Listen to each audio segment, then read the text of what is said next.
Bah écoute, merci d'avoir accepté cette Bah, invitation. merci à toi. Je voulais vraiment faire cette interview. Mhm. Et la première fois qu'on s'est rencontrés, je ne sais pas si tu te souviens, c'était. En tout cas, moi, je t'ai rencontré comme ça, c'était au Hoxton. Ouais, ce que tu me disais, ouais. Et à ce moment-là, en fait, je te suivais dans les réseaux. Ok. Et j'avais un ami qui était fan de toi. Il Mhm. m'a dit هذاك ملك بالخوجة. Et là, dans ma À tête, la tunisien, vu l'accent un ami algérien. tunisien, Ok. un ami tunisien. Et là, dans ma tête, نعرفه ما نعرفوش ce gars. Je sais pas Ok. comment, mais en fait, il y a des noms يقعدوا لك dans ta tête. Ok. Et donc, je me suis dit, bon, bref, il n'y a pas eu d'échange, mais après, on s'est rencontrés, on s'est Ouais, salué physiquement. gentiment. Ouais. Non, je me rappelle. Et après, avec les réseaux sociaux, écoute, Hmm. on a quand même gardé contact. Je suis venu voir ton spectacle. C'est ça. T'es Avec venu me voir, j'étais avec l'autre Abdel à l'autre l'époque où. fille, Ok. exactement. Ouais. Je sais pas si entre-temps, tu as changé de. Bon, Tu m'as vu sur du une coup, t'as demi-heure, ouais. splitté. Je me rappelle. Pourquoi? Parce qu'entre-temps, tu as changé un truc? Bah, en fait, tu m'as vu sur 30 minutes, là j'ai eu 1h15, 1h20, donc il y a le spectacle complet avec plus de blagues que tu viendras voir en invitation, bien sûr, vu que tu. Ce serait génial. Ok, je suis chaud. Je suis chaud. Bon, j'ai gagné une envie du coup. C'est ça. Écoute, la première question que je pose à mes invités, c'est présente-toi comme tu veux. Ok. Bah, écoute, Malik Belkhouja, Malik Belkhouja en français, 31 ans, humoriste. Je bosse dans le conseil aussi à côté, donc l'humour à ce stade c'est une passion qui un peu plus qu'une passion quand même parce que je pratique ça quand même de manière on va dire semi-pro vu que je fais ça quasiment tous les week-ends. C'est une passion qui prend Ok. beaucoup de temps, c'est pas mon métier principal Mhm. et voilà c'est un rêve de gosse que je vis et qui prend de plus en plus d'ampleur et de place dans ma vie. J'ai pas de plan, stratégie définie. Je me fixe des objectifs à court, moyen terme. Et en fonction de l'évolution du truc, je déciderai ce que je fais de ma passion ou pas.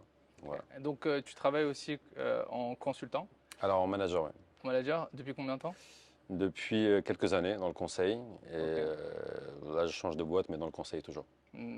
Ou en boîte? Ouais, spécifiquement, tu as un rôle défini? Oui, enfin, en gros, c'est un poste de commercial manager. J'ai Ah, une équipe de consultants pour qui je trouve des missions chez des clients. Je place mes consultants chez mes clients et puis je manage mon équipe. Donc, en IT, en alors finance, j'ai fait ça en il y a énergie beaucoup de métiers. renouvelable, en Ah, ok. énergie pendant quelques années, en Ok. énergie renouvelable, et là je change de secteur pour passer en IT finance. Moi, je te connais dans la vie de tous les jours et tu Mhm. blagues tout le temps. Oui, Tu as parfois. toujours quand même En vrai, ça t'as un dépend. mot. Franchement, ça T'as dépend. une phrase En que fait, tu dis. Ah, je suis pas, enfin, je suis marrant avec les gens avec qui je suis à l'aise, ce que j'aime bien. ok. Après, je vais pas être le mec. Tu sais, il y a beaucoup d'humoristes quand je joue avec des humoristes dans des comédie clubs, des plateaux et tout, en coulisses.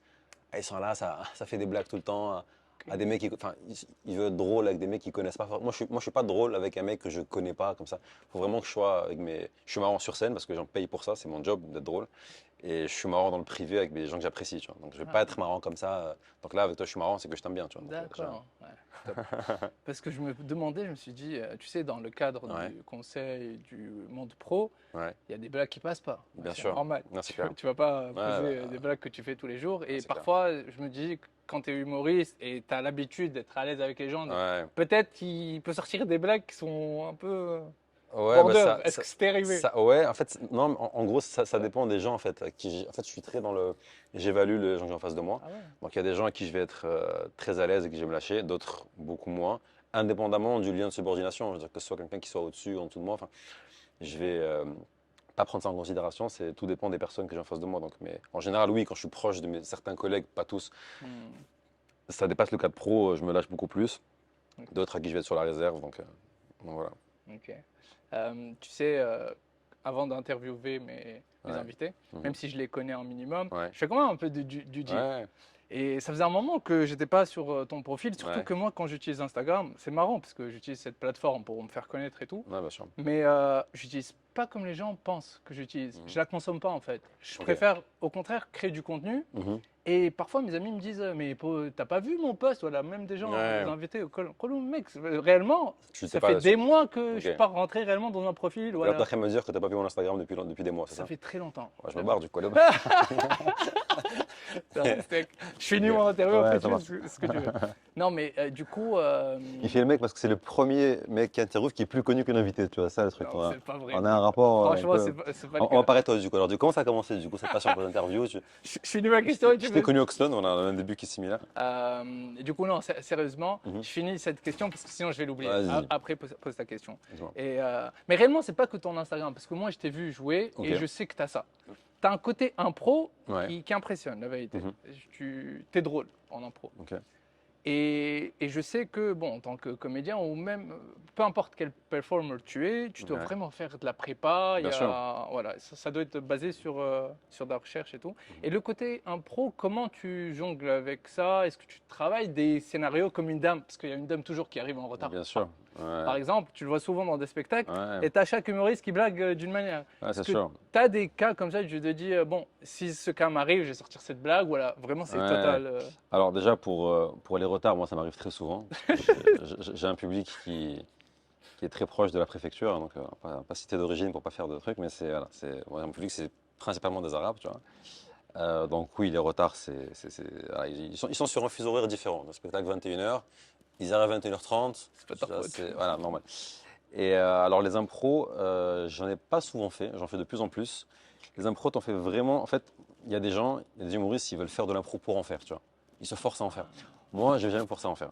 Alors, ta question, c'est est-ce que je prépare les impros? Non, Oui, pas du tout. Les voilà. impros me viennent de manière très spontanée et je les fais si vraiment je les sens. Tu vois. Je suis pas être le mec qui veut faire de l'impro pour en faire. Je suis un gars qui, moi, mes textes, je les prépare, bien évidemment. Donc, je raconte des histoires avec des vannes, avec une recherche d'efficacité, une vanne toutes les 15-20 secondes pendant je sais pas combien de temps.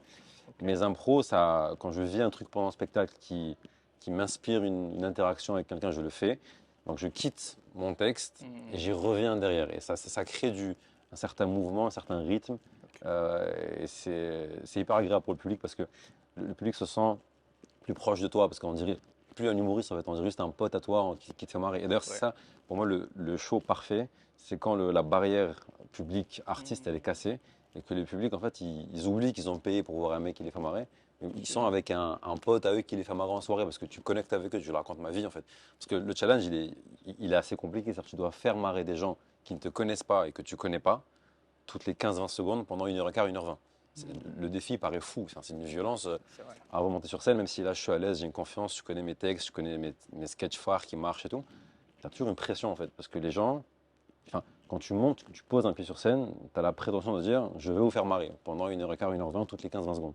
Donc les gens ne se rendent pas compte, mais c'est une violence qui est inouïe, parce que contrairement à beaucoup d'autres formes d'art, je dirais, la musique ou DJ, machin, pour qui j'ai beaucoup de respect par ailleurs, l'humour c'est binaire.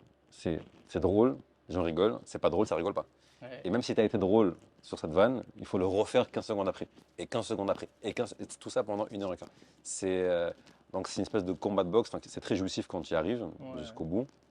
Et voilà, donc J'espère pouvoir me rappeler, j'ai tellement de questions, mec, sur ça, mais vas-y. avant, tu avais une question, donc je ne vais pas t'en Ouais. priver comme ça.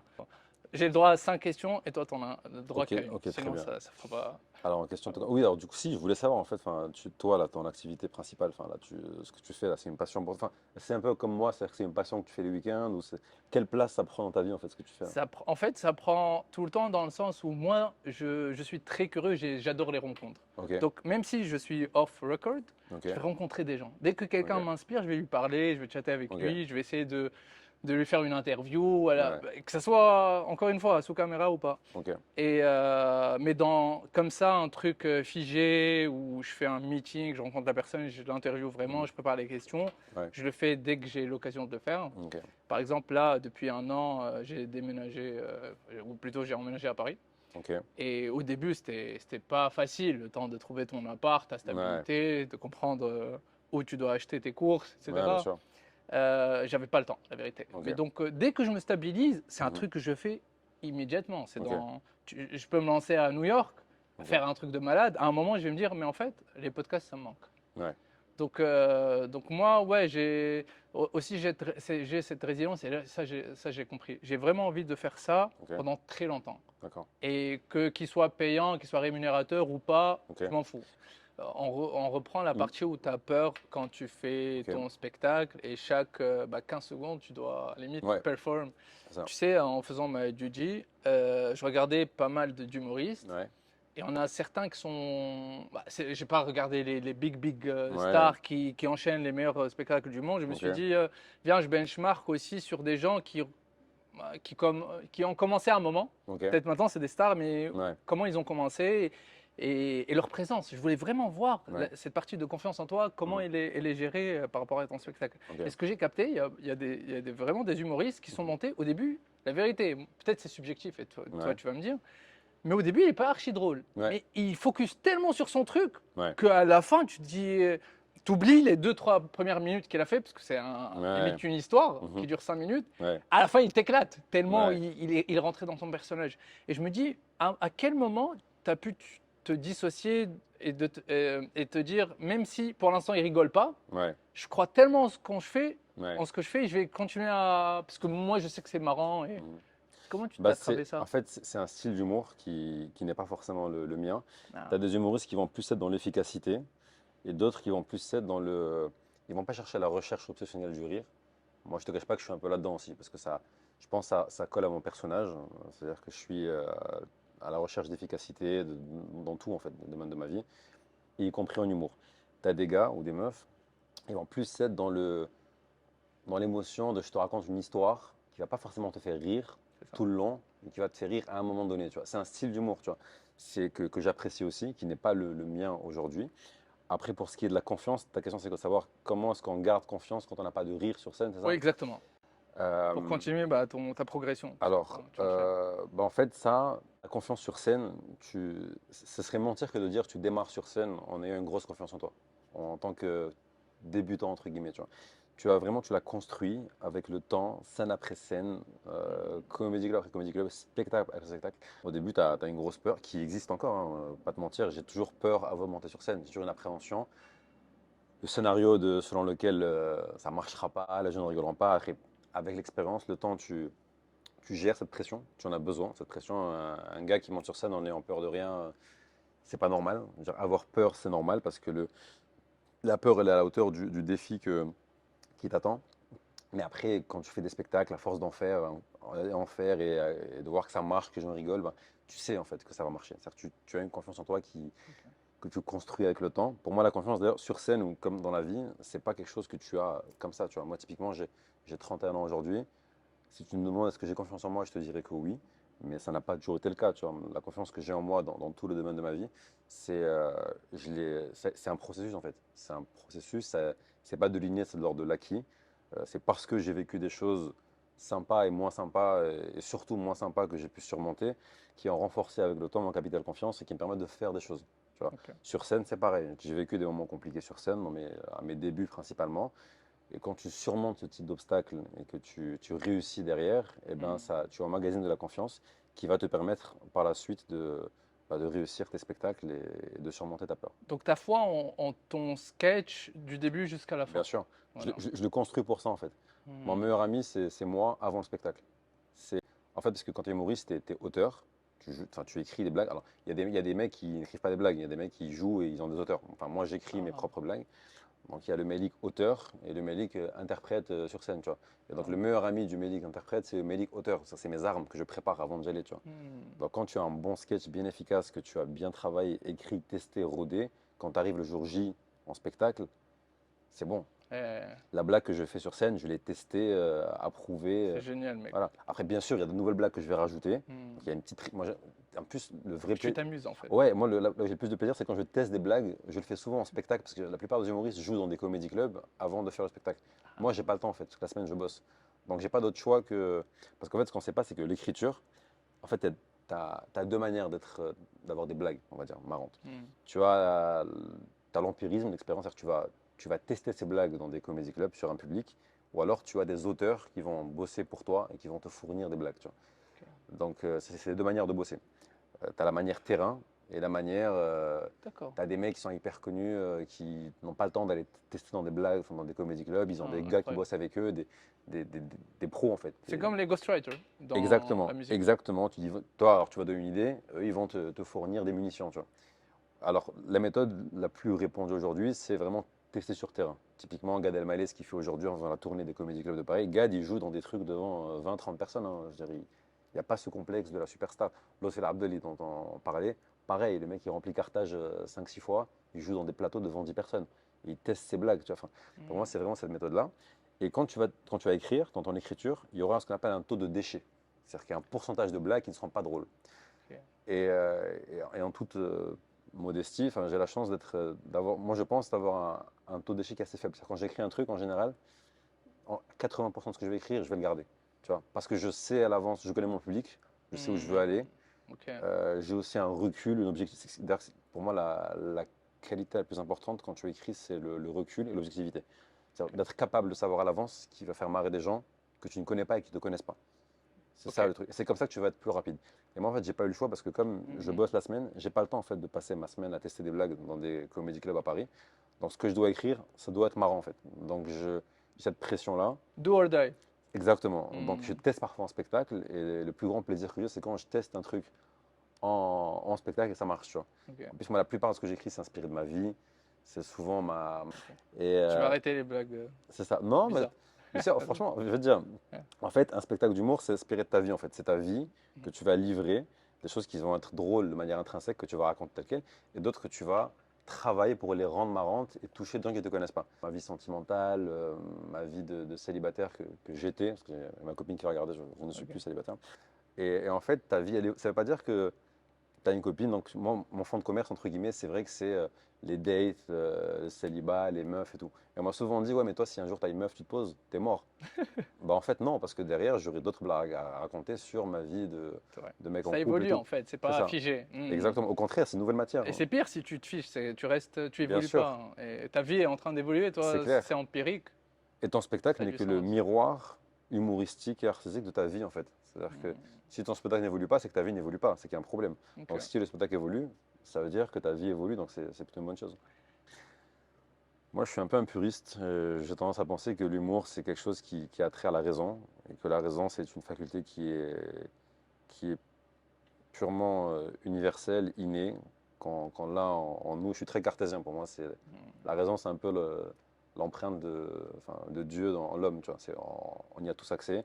Donc, moi, je suis très partisan du fait que l'humour est objectif. Très Ok. sincèrement. Même si, bien sûr, tu Hmm. peux avoir des références culturelles ou communautaires qui vont Ok. toucher telle ou telle communauté. Exactement. Et moi, c'est vrai que depuis un certain temps, je suis quand même pas mal sur la communauté maghrébine, on va dire. Hmm. Mais ce qui me fait plaisir, c'est que j'ai beaucoup de gens qui ne sont pas maghrébins qui viennent me voir, alors qu'ils ne sont pas majoritaires, hein, c'est à hauteur de 20%. Ok. C'est vrai que je m'interdis de parler arabe sur scène, tu vois, typiquement. Ou même quand je parle arabe, c'est dans certains contextes qui fait que les gens vont comprendre le mot, tu vois. D'accord. Mais Ça, c'est basique, quoi. c'est ça. Hmm. Mais je suis persuadé que l'humour est universel, enfin D'accord. objectif. Donc, voilà. Donc, si réellement un humoriste perce Ouais, ou ne perce pas, ouais, c'est inné ou relié à vraiment son talent d'être drôle. exactement. Parce que moi, c'est pas ce que je trouve. Parfois, Ouais. j'allais t'en Non, parler bien parce sûr, que non, enfin, j'ai une ça, question. ça m'intéresse, dis-moi. Ouais, j'ai trouvé certains, pour moi, ils n'étaient pas drôles. Donc, Ok, c'est pour ça que je te demande si c'est subjectif ou objectif. Après, je me dis peut-être que mon humour n'est pas le même qu'une ouais, autre personne. C'est pour ça, d'où ma question. ok, Et je trouve que certains humoristes, et même quand tu écoutes la réaction du public, ouais, c'est pas forcément en mode de rire 100%, tu ouais, vois, mais il est quand même invité au plateau, il l'invite dans les événements, les gros événements, etc. ouais, Et je me dis, est-ce que c'est son nom? Est-ce que c'est son network? Est-ce que oui, il est drôle, mais à sa mhm, manière, tu vois?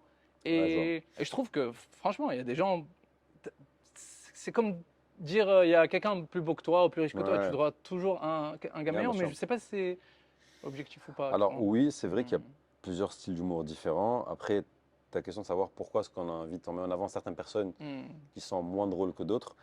peut-être. La raison simple, c'est qu'en fait, il y a l'humour, c'est hyper éclectique. En fait, il en faut pour tous les goûts. Ok. Alors Hmm, c'est vrai quand je disais que c'est universel, ça c'est ma conception des choses. Mais tu as plusieurs styles d'humour, tu as plusieurs types d'humoristes. Même, tu sais, allez, on va prendre un exemple. hmm, Tu as des troupes d'humoristes en général. C'est con, hein, mais ils font en sorte qu'il y ait par exemple, je sais pas, des Arabes, des Noirs, des Blancs, des femmes, des machins. Tu vois, il faut qu'il y en ait pour tous les goûts. Tu vois, plusieurs univers. Et c'est important parce que il faut que ça ressemble comment dire, à la communauté hmm. La société. société, voilà exactement, dans laquelle il y a tout. Donc il faut vraiment qu'il y en ait pour tous les goûts, tu vois. Ok. Après, pour moi, il y a des humoristes qui sont, allez, tu sais quoi, je vais me reformuler. Pour moi, il y a des humours qui sont plus universels que d'autres. Tout à l'heure, quand je t'ai dit, oui, pour moi, l'humour est universel, alors il y a des humours plus universels que d'autres. Hmm. Moi, c'est ce vers quoi j'aspire. Ah, d'accord. Ok. Mais bien Qui évidemment, pourrait passer partout. voilà, il y en a qui Hmm, sont plus de niche. Ça y est, j'ai compris. qui existent et qui sont plus ou moins mis en avant. Donc, voilà. D'accord. Mais moi, en tout cas, C'est clair. ce à quoi j'aspire, c'est un humour qui est universel. Même si, paradoxalement, je me contredis, parce que tu dis, ouais, c'est vrai que je touche beaucoup plus la communauté Je vois ce que maghrébine, tu veux dire. Ouais. mais malgré ça, Peut-être la valeur, la base de ton humour reste, même si tu cibles cette c'est ça. population-là ou cible-là, tu restes sur un humour qui est universel dans le sens où si c'était peut-être une autre personne qui comprendrait Mhm. les histoires de cette population-là, elle Tu sais pourquoi? En pourrait fait, trouver ça marrant. pour la faire simple, mon but, Mhm. mon entre guillemets, projet artistique, c'est d'universaliser un humour qui est communautaire. C'est-à-dire Ah, que je ok. pars de références qui sont purement maghrébines, musulmanes, enfin de l'identité maghrébine, arabo-musulmane, tu vois, dont je fais partie, dont on fait partie. T'es pas suédois, que je sache. Non. Voilà, et du coup, de partir de ça et de jeter ça dans la sphère universelle, de telle manière que, alors bien sûr qu'un maghrébin de culture musulmane va plus rigoler à mes blagues et mes spectacles, il va beaucoup plus se reconnaître. Ouais, je vois ce que tu veux Mais dire. mon but est de ne pas exclure une personne qui ne fait pas partie de notre communauté, qui va quand même rigoler, tu vois. C'est quelque part, il va J'ai faire un, compris. tu vois, un truc. Ça, c'est mon but, c'est mon vrai projet artistique. Ouais. Comme Voilà. la compagnie, tu fais des blagues sur la compagnie, la fameuse compagnie qu'on va pas nommer, et bah, même les Français Ouais, bien connaissent cette sûr. compagnie, parce Ouais, qu'elle est c'est archi clair. connue dans ce Bien qu'elle sûr. fait. Exactement. D'excellent d'ailleurs. Et c'est pour ça que c'est hyper important de contextualiser les blagues. C'est-à-dire que tu peux pas, même si tu vas placer des références culturelles, il faut les expliquer en fait, parce que pour que la personne qui n'a pas Ouais. La ref. la ref puisse l'obtenir rapidement et vite comprendre, tu vois. Quel est un grand humoriste auquel tu aspires? Bah, moi, il y en a, je vais te répondre très rapidement. Pour moi, le meilleur de tous, c'est Mustapha El Atrassi. Pour moi, Mustapha, c'est la référence absolue. Pour moi, il est déjà en tant qu'artiste, en tant qu'homme aussi. C'est quelqu'un qui est torturé, qui est créatif, qui est d'une efficacité incroyable, qui est dans l'émotion. C'est tout en fait. Pour moi, c'est mon idole absolu sur scène. Tu as rencontré déjà? Ouais, on s'est rencontrés. Ouais. On s'est rencontrés. Tu as dit quelque chose? Ouais, bah, j'étais en mode groupie. Pourtant, je suis pas le mec qui fait la. Je veux dire, je suis pas le gars qui fait la groupie à vouloir prendre des Ouais, selfies avec des mecs ouais, connus. C'est pas moi, tu vois. ouais. Mais avec lui, je l'ai fait, tu vois. Parce que, ouais, on s'est rencontrés. En fait, il a été en rodage dans un spectacle, dans un hôtel qui s'appelle le Ice Cube Bar. C'était dans le 18e, je crois, je sais plus c'était où. Ok. Et on s'est vu à la fin. C'était une des rares fois. Moi, je l'ai vu à l'Olympia. Je l'ai vu. Ah ouais. En fait, ce qui est cool dans le lieu où je l'ai vu, là, l'Ice Cube Bar, il jouait devant 100 personnes. Tu vois, c'était une petite salle. Donc, à la fin, il venait discuter avec nous, tu vois. Et il était hyper sympa, hyper accessible. Je dis que c'est du stand-up. Il m'a dit, ah, continue, c'est cool, tu vois. Enfin, ouais, j'ai beaucoup aimé même. Pire et meilleur sketch. Pire et meilleur sketch. Alors, pire sketch, je peux te répondre. Vas-y. Parce que, C'est mémorable. alhamdoulilah, c'est plutôt rare. Là, ça m'a. Ok. Pire sketch, j'en parle sur scène. C'est une scène que j'ai pu faire dans une chicha. En fait, les chichas en général, c'est des lieux où il y a un peu de stand-up et c'est particulièrement connu dans le monde du stand-up pour être des conditions de jeu très difficiles. C'est-à-dire que Ok. les gens ne sont pas forcément là pour t'écouter, ils sont là pour fumer leur chicha. Bon, on y va parce que c'est très bien payant de payer en cash. Voilà, tu peux prendre plusieurs centaines d'euros pour faire 10 minutes. Tu vois. Et, En France? ouais, en France, ouais. Ok. Et du coup, ma pire scène, c'était dans une chicha. C'était pas en France en l'occurrence, c'était à Bruxelles. Les gens ne me calculaient pas du tout. Ils étaient là à fumer leur machin. Ils ont envoyé sur ça une fille qui twerkait juste avant moi. Enfin, c'était un Ouais. enfer.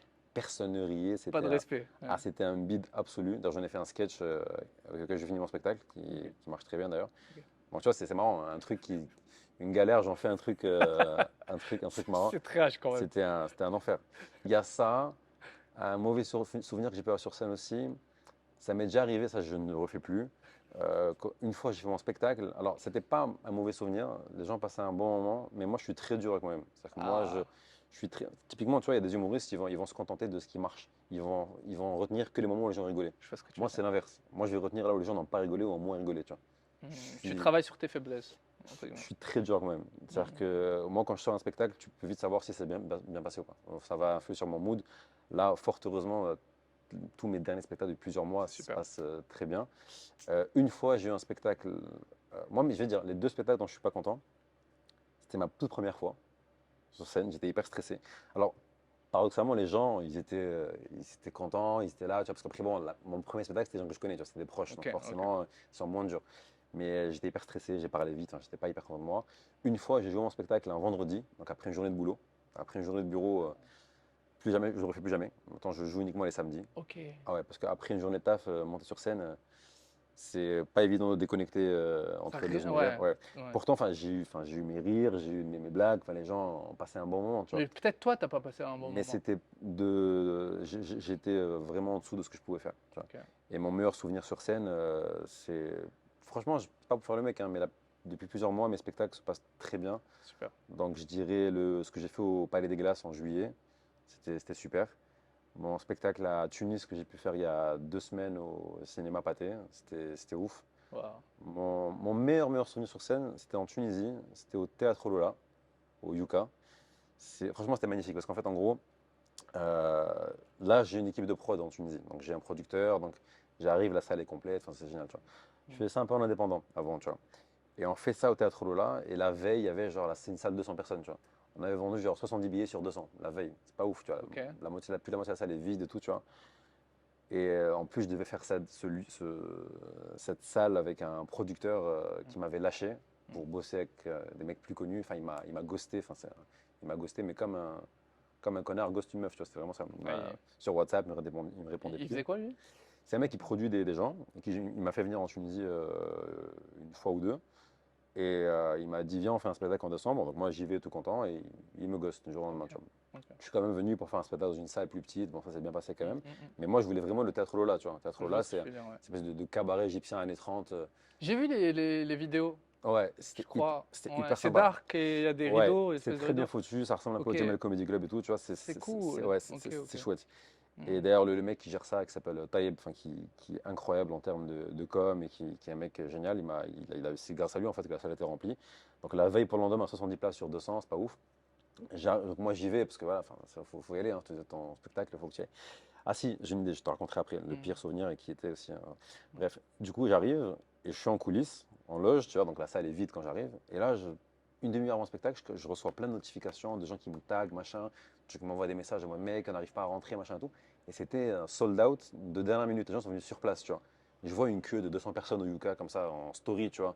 Des gens qui limite poussent pour rentrer, machin, des Wow. stories en mode waiting for you, machin tout. Et moi, ça m'a. En fait, 200 personnes pour des mecs connus, ça peut paraître rien. T'as des gars, ils remplissent du 1000 personnes, 2000.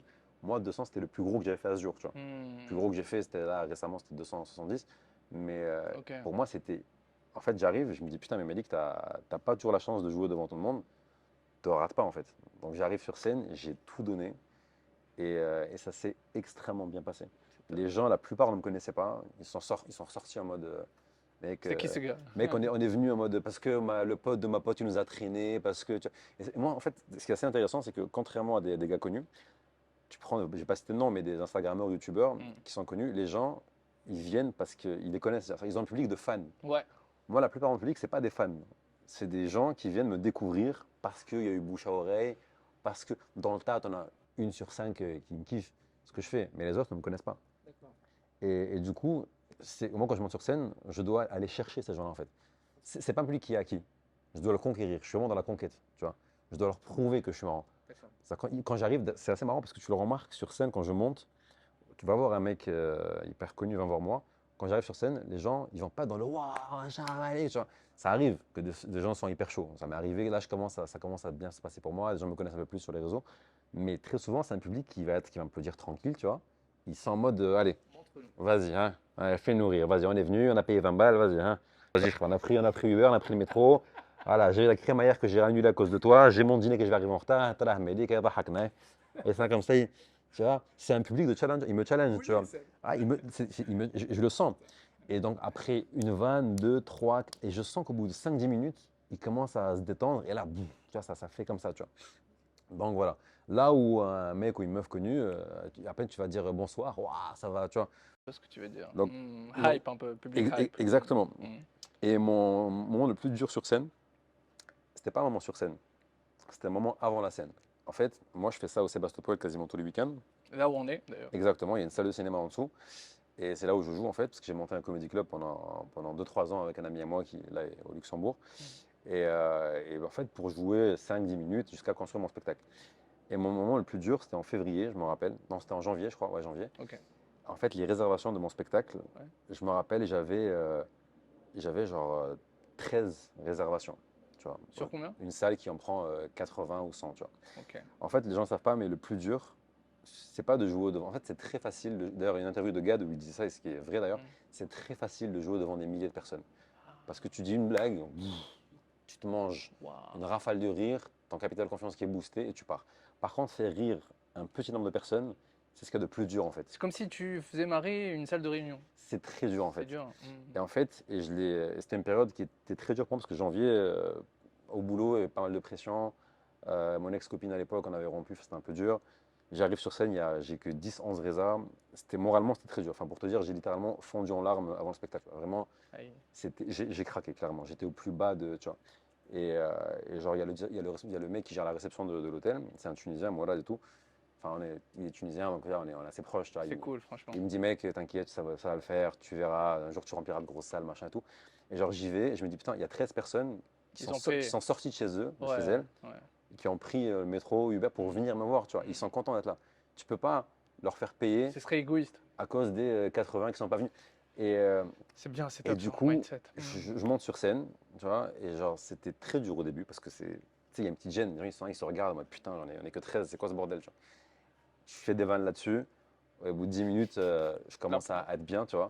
Voilà, et t'as pas le choix en fait, tu dois leur parler en fait. Tu peux Hmm. pas faire comme si de rien n'était, tu vois. D'ailleurs, j'ai une super Ouais, question par rapport à ça. Putain, ouais, tu réponds pas mal à mes questions et ouais, bah c'est tant top. mieux. C'est top. Est-ce que tu utilises l'humour Ouais, pour surmonter tes faiblesses, tes insécurités? Comme bien sûr. totalement ce que tu as fait là. Ouais, bien sûr. Après, Hmm. regarde, moi d'où ça vient, moi j'ai pas de. Tu sais, moi, je pars du principe que dans la vie. Non, je te sers. Ouais. Je pars du principe que dans la vie, on a tous des faiblesses, des failles, des frustrations, des blessures. Ouais. Et les gens les plus dangereux, entre guillemets, c'est les gens qui n'ont pas conscience de leurs faiblesses, failles, Hmm. qui n'ont pas fait ce travail d'introspection, Ok. de se connaître. Tu vois. Hmm. Moi, j'estime que, et tu me diras si toi c'est le cas pour toi aussi, Vas-y, que hein. ce travail, je l'ai fait. Donc je sais, parce que pour moi, en fait, l'être humain, on est tous déterminés, en fait. C'est-à-dire qu'on est ce qu'on est parce qu'on a vécu certaines choses. On est tous déterminés socialement, économiquement, géographiquement. Toi, tu es Dali, tu es ce que tu es parce que tu as vécu certaines choses qui ont fait toi ce que tu es aujourd'hui. Ouais. Pareil pour moi, tu vois. Et pour moi, c'est hyper important d'être conscient des causes qui nous déterminent. C'est le seul moyen de s'en libérer et de pouvoir avancer. Chaque personne que tu vois livre des combats que tu ne soupçonnes pas, en fait.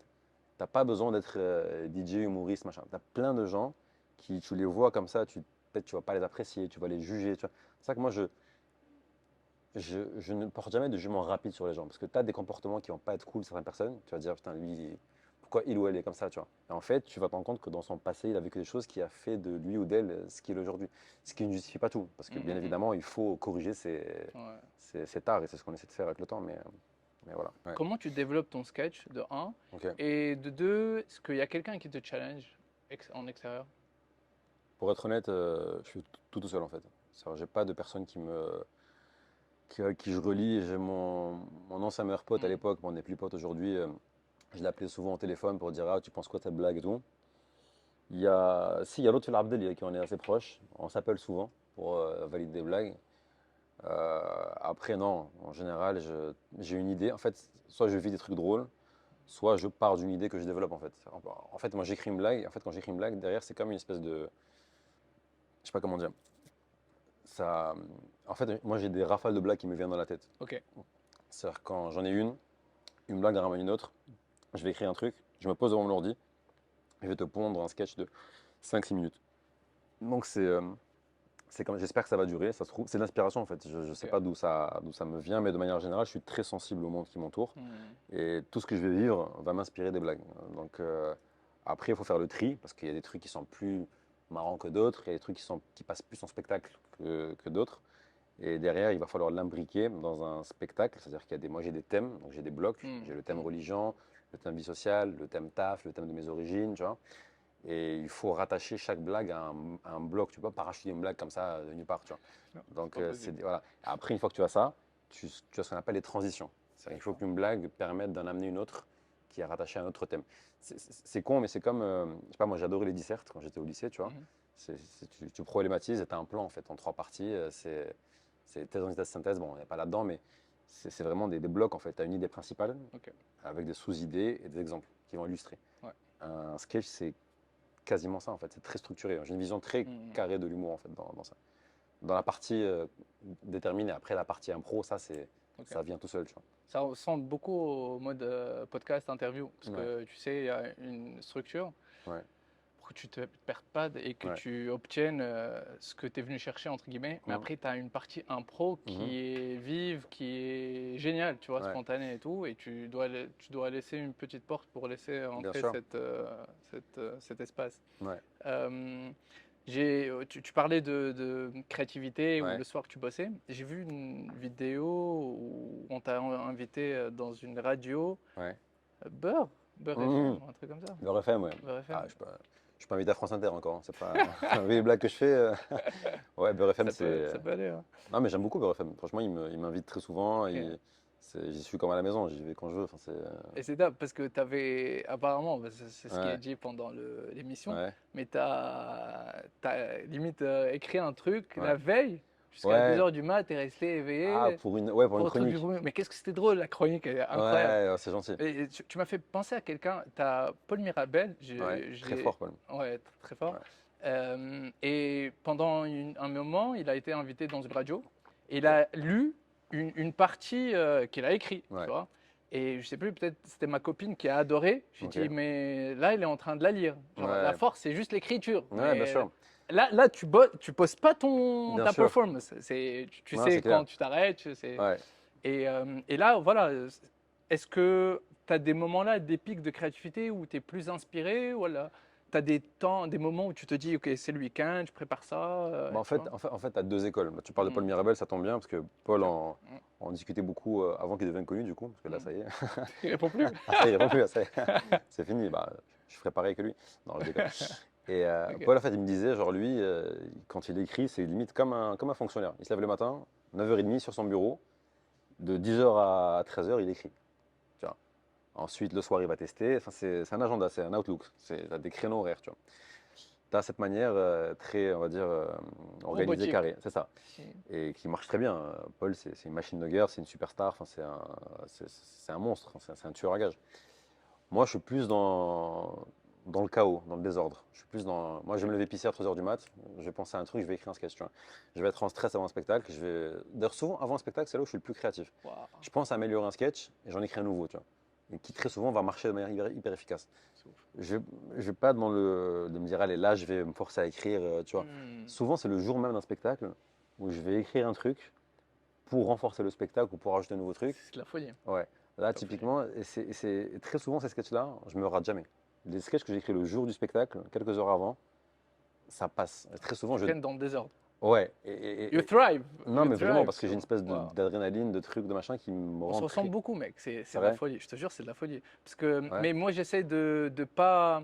En fait, à un moment, j'ai appris à gérer ce pic de créativité et d'émotion. Ouais. Parce qu'il est tellement intense, comme tu dis, tu te lâches carrément. Ouais. Et tu te dis, mais d'où ça sort, ça? Non, mais c'est génial. Ouais. Et ce que je fais, parce que aussi les interviews, tu sais, je fais de la recherche aussi. Ok. Donc, tu as vraiment des questions qui sont ciblées par rapport à une recherche, qui sont peut-être plus cérébrales, mais ils sont super intéressantes Ouais. parce que bah, je vais chercher de la profondeur, parce que je fais de la recherche. Ouais, bien sûr. Or, les autres, elles sont spontanées, elles vont plus me fier de moi en tant que personne, parce Ouais. qu'à ce moment-là, j'ai besoin de cette réponse, on va dire. Ok.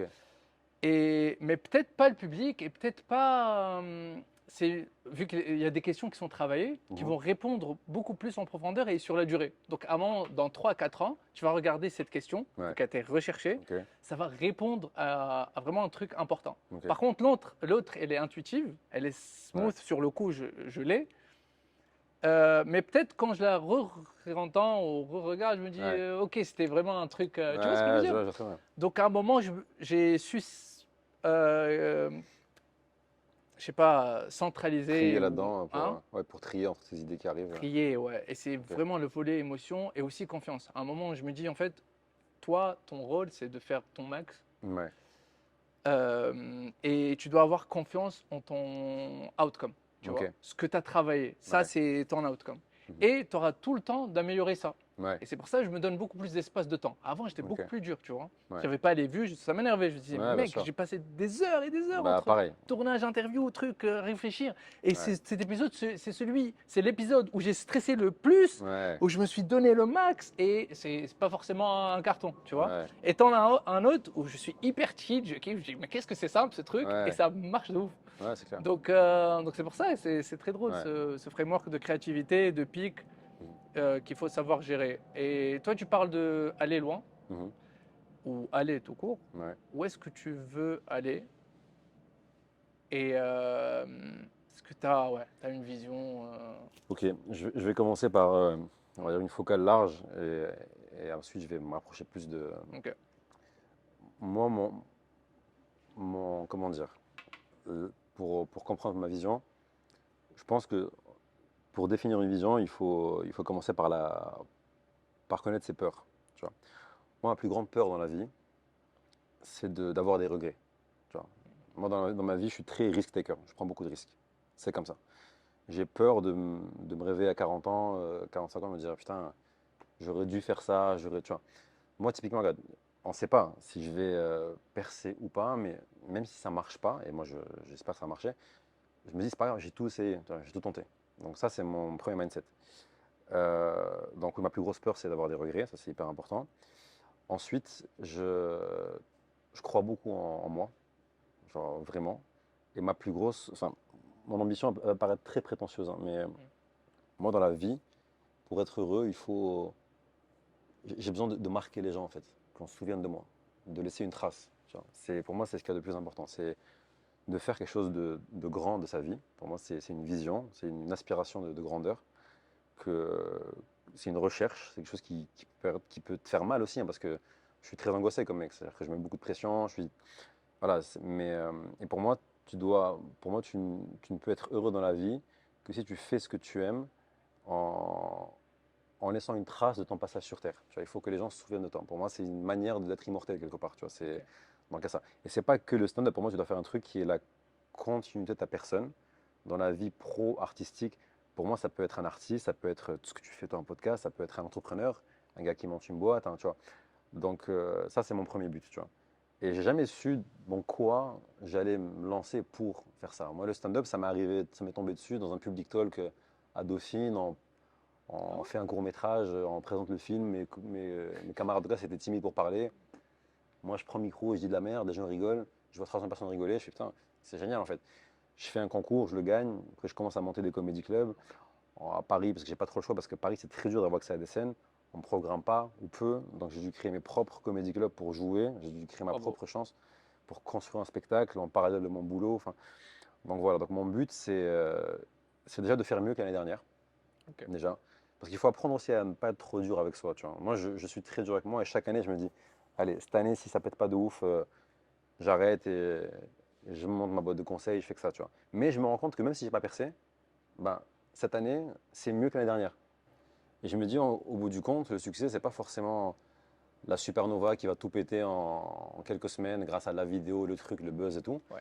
Mais ça peut être un process qui prend du temps. Et donc, tant que en fait, je fais mieux que l'année dernière et moins bien que celle d'après, bah, tant qu'il y a une évolution, eh ben, j'ai du mal à arrêter en fait. Je me dis, en vrai, putain, ce serait dommage de. Tu vois, parce que je suis très Hmm. curieux par rapport à ma propre histoire. Je me dis, et si on allait au bout en fait Ouais. et si la fin de l'histoire serait belle, tu vois.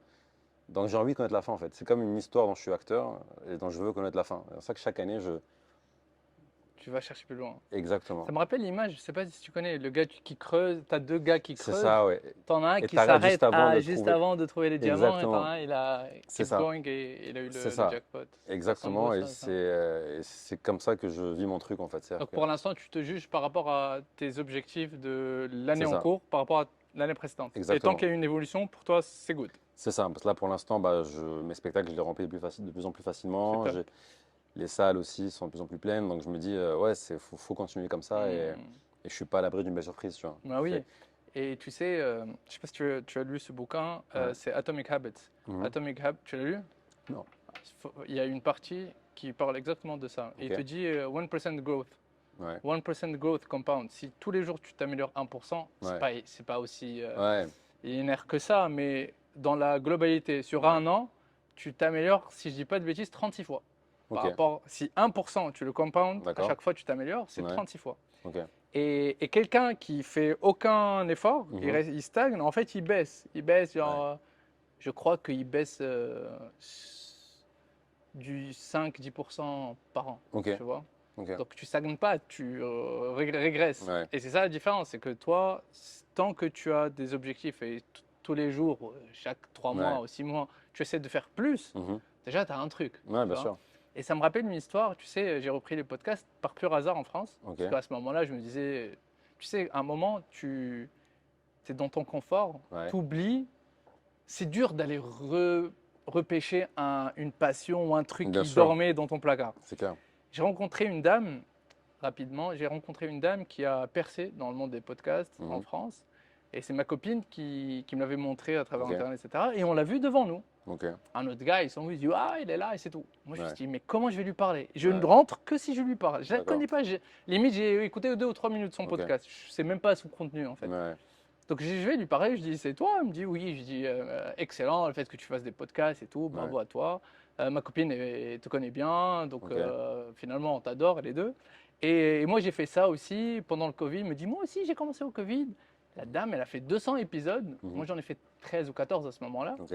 Je dis, mais un problème de growth. Ouais. On a commencé au même moment. Pourquoi Ouais. elle a enchaîné, elle s'est jamais arrêtée. Pourquoi moi j'ai baissé en régime? Ouais.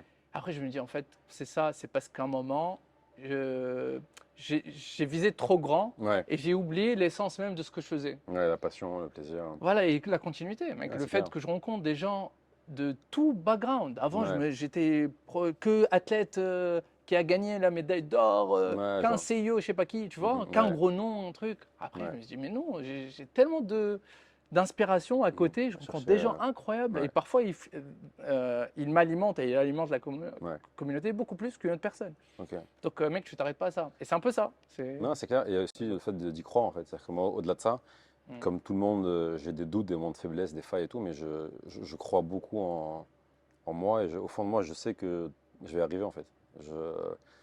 Il y a des moments où j'y crois moins que d'autres, mais globalement, je sais que, enfin, j'ai une petite voix à l'intérieur de moi qui me dit que je vais le faire. Tu vois, que ça va arriver et qu'il faut continuer. Donc, Ça, c'est la vengeance pour le gamin de 12 13 ans qui. ouais, je dois faire pour ce Mélic-là, pour tout. Enfin, pas, après, la vie, c'est pas qu'une vengeance, tu vois, c'est aussi Oui, je beaucoup de rigole. plaisir et d'amour que Mm. je prends sur scène. Et c'est un vrai kiff, c'est un vrai bonheur, c'est une vraie passion. Moi, ça me rend heureux. Donc, Bah écoute, Mélik, merci beaucoup. merci C'était à un toi, super mec. échange. On se capte quand, dans un an, 2 ans? C'est quoi Ouais, la prochaine non, étape? pour ton prochain spectacle. Tu sais. Faut m'envoyer les billets maintenant. Non, t'inquiète, tu viens quand tu veux, avec grand plaisir.